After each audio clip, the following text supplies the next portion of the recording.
بسم اللہ الرحمن الرحیم۔ السلام علیکم ناظرین، آج کی ویڈیو میں ہم اپنے تمام سامعین کو بٹ کوائن کی حقیقت کے بارے میں بتانے کی جسارت کریں گے کہ بٹ کوائن کیا ہے اور اس کرپٹو کرنسی کی حقیقت دراصل ہے کیا۔ ناظرین کرام، بٹ کوائن کا احوال جاننے سے پہلے ہم اپنے نئے آنے والے دوستوں سے گزارش کریں گے کہ وہ ہمارے چینل کو سبسکرائب کرتے ہوئے ساتھ لگے گھنٹی کے نشان کو بھی دبا دیں۔ اس کا سب سے بڑا فائدہ آپ کو یہ ہوگا کہ ہماری آنے والی ہر نئی ویڈیو کو سب سے پہلے دیکھنے کا موقع ملے گا۔ تو چلیں ناظرین اور سامعین کرام، جانتے ہیں بٹ کوائن کا احوال۔ بٹ کوائن کیا ہے؟ But coin digital crypto currency کی حقیقت ہے کیا؟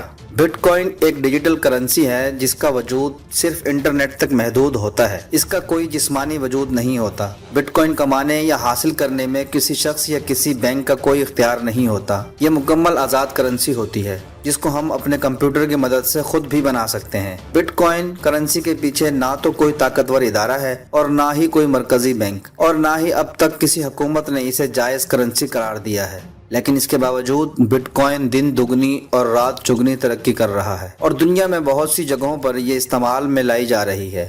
بٹ کوائن ایسی ڈیجیٹل کرنسی ہے جس کو کوئی بھی شخص براہ راست دوسرے شخص کو منتقل کر سکتا ہے۔ اس کے لیے کسی بینک یا حکومتی ادارہ کی ضرورت نہیں ہوتی، کیونکہ بٹ کوائن ایک ڈیجیٹل کرنسی اور peer to peer payment network ہے۔ ناظرین کرام، بٹ کوائن کا آغاز 2009 میں ستوشی ناکاموٹو نے کیا۔ بٹ کوائن کو کرپٹو کرنسی کہتے ہیں کیونکہ یہ پبلک کی کرپٹوگرافی کے اصولوں پر مبنی ہے۔ یہ کرنسی حسابی عمل یعنی لاگرتھم کی بنیاد پر کام کرتی ہے، جس کے لیے کمپیوٹر کو انٹرنیٹ سے منسلک کر کے کمپیوٹر کے پروسیسر سے کام لیا جاتا ہے۔ جس کمپیوٹر کا پروسیسر جتنا طاقتور ہوگا اتنی جلد وہ حسابی عمل یعنی لاگرتھم کا سوال حل کر کے بٹ کوائن بناتا ہے۔ دنیا میں صرف 21 ملین بٹ کوائن بنائے جائیں گے۔ اس وقت تک 15 ملین بٹ کوائن بنائے جا چکے ہیں۔ اس سے زیادہ بٹ کوائن کرنسی نہیں بن سکتی۔ بٹ کوائن دراصل ایک پونزی اسکیم ہے۔ پونزی اسکیم کی مکمل تفصیل ہم آپ کو آگے چل کر بتائیں گے۔ ڈیجیٹل کرنسی کسے کہتے ہیں؟ ڈیجیٹل کرنسی کا آغاز 1990 کے عشرے میں ہوا تھا۔ ڈیجیٹل کرنسی انٹرنیٹ پر مخصوص بروں کو ایک فارمیٹ میں لا کر بنائی جاتی ہے۔ ظاہری طور پر اس کا کوئی وجود نہیں ہوتا اور اس کے لین دین کو ایک مخصوص سرور جسے ڈیجیٹل کرنسی کی دنیا میں بلاک چین اکاؤنٹ کے نام سے جانا جاتا ہے، اس میں محفوظ رکھا جاتا ہے۔ ڈیجیٹل کرنسی بغیر کسی حکومتی مداخلت اور ریگولیٹر کے کام کرتی ہے، جس کی قدر طلب اور رسد کے اصول کے مطابق کم اور زیادہ ہوتی ہے۔ حکومتی مداخلت نہ ہونے اور ریگولیٹر کی عدم موجودگی کی وجہ سے ڈیجیٹل کرنسی مصنوعی طور پر کم اور زیادہ ہوتی ہے، جس کی وجہ سے نقصان کا خدشہ بہت زیادہ ہوتا ہے۔ کرپٹو کرنسی کسے کہتے ہیں؟ بٹ کوائن کو ایک کرپٹو کرنسی سمجھا جاتا ہے۔ اس کا مفہوم یہ ہے کہ یہ کرنسی بنیادی طور پر رازداری کے اصولوں کو ملحوظ رکھتی ہے۔ چونکہ بٹ کوائن ایک آزاد مصدر کرنسی ہے، اس لیے اس کی نقل اور اس میں کچھ اصطلاحات کر کے دوسری نئی کرنسی بنائی جا سکتی ہے۔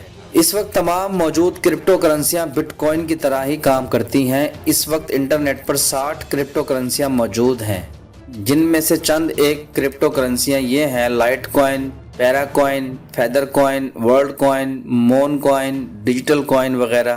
بٹ کوائن کرنسی کے کرپٹوگرافی ہونے کی وجہ سے اس کے مالکان اور صارفین کا پتہ لگانا خاصا مشکل ہے۔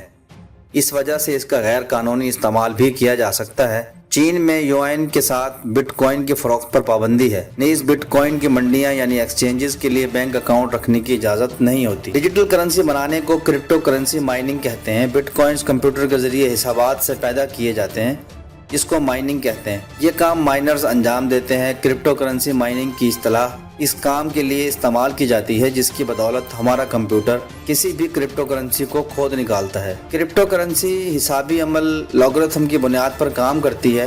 لاگرتھم ایک مشکل سوال کو حل کرنے کے لیے ہم اپنے کمپیوٹر کو کسی ایک پول سے منسلک کر دیتے ہیں، جہاں ہمارے کمپیوٹر جیسے ہزارہا کمپیوٹر اس کام کو کرنے میں جٹے ہوتے ہیں، اور جیسے ہی ایک بلاک حل ہوتا ہے تو اس سے برآمد ہونے والی کرنسی ان تمام کمپیوٹرز میں ان کی سپیڈ اور کام کرنے کی صلاحیت کے حساب سے تقسیم کر دی جاتی ہے۔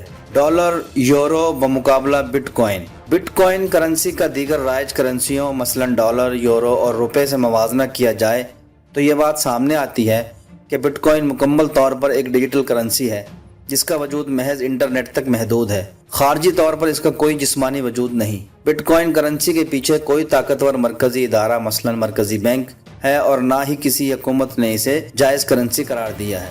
کیونکہ اس کرنسی کو ایک شخص براہ راست دوسرے شخص کو منتقل کر سکتا ہے، اس لیے کسی بینک یا حکومتی ادارہ کو ضرورت نہیں ہوتی۔ تاہم انٹرنیٹ کے ذریعے بٹ کوائن کو دیگر رائج کرنسیوں کی طرح ہی استعمال کیا جا سکتا ہے۔ بلاک چین ایک طرح کا انٹرنیٹ ہے جس میں ڈیجیٹل معلومات ہر ایک دیکھ سکتا ہے مگر اسے کاپی نہیں کر سکتا۔ ہر 10 منٹ میں ہونے والے لین دین کا ریکارڈ چیک کر کے محفوظ کر دیا جاتا ہے، جسے بلاک کہتے ہیں۔ سارا ڈیٹا نیٹ ورک پر ہوتا ہے، اس لیے ہر ایک اسے دیکھ سکتا ہے۔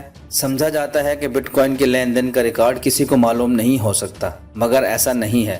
ہر لین دین ایک کوڈڈ ایڈریس سے منسلک ہوتا ہے اور یہ ایڈریس ہر کوئی دیکھ سکتا ہے۔ ان ایڈریس کا ریکارڈز رکھنے والوں نے انکشاف کیا ہے کہ دنیا میں صرف 1000 لوگ ایسے ہیں جو دنیا بھر کی مارکیٹ کا 40% حصہ کنٹرول کرتے ہیں۔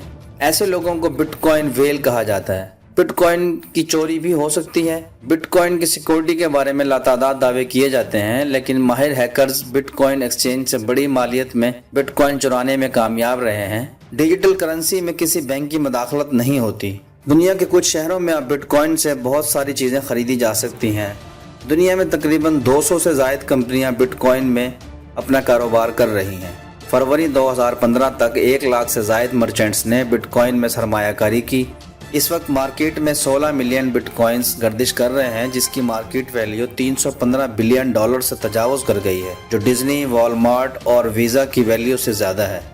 جبکہ زیادہ سے زیادہ 21 ملین بٹ کوائنز پیدا کیے جا سکیں گے، جس سے بٹ کوائنز کی طلب میں مزید اضافہ ہو سکتا ہے۔ پونزی اسکیم کیا ہوتی ہے؟ یہ اسکیم ایک ایسا فراڈ ہے جس میں پہلے سرمایہ کاری کرنے والوں کو منافع بعد میں سرمایہ کاری کرنے والوں سے لے کر ادا کیا جاتا ہے۔ موجودہ دور میں اس طرح کے کاروبار یا اس طرح کے طریقہ کار کو ملٹی لیول مارکیٹنگ بھی کہا جاتا ہے، جس میں ایک نیٹ ورک کے ذریعے خرید و فروخت کی جاتی ہے۔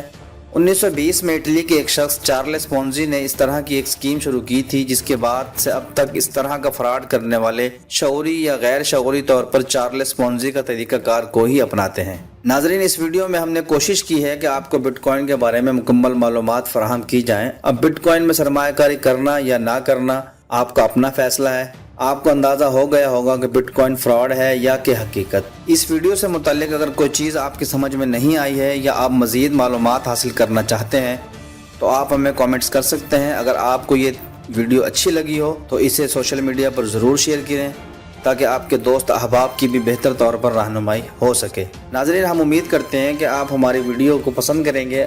اپنی رائے کا اظہار ہمیں کامنٹس کی صورت میں ضرور کیجیے گا۔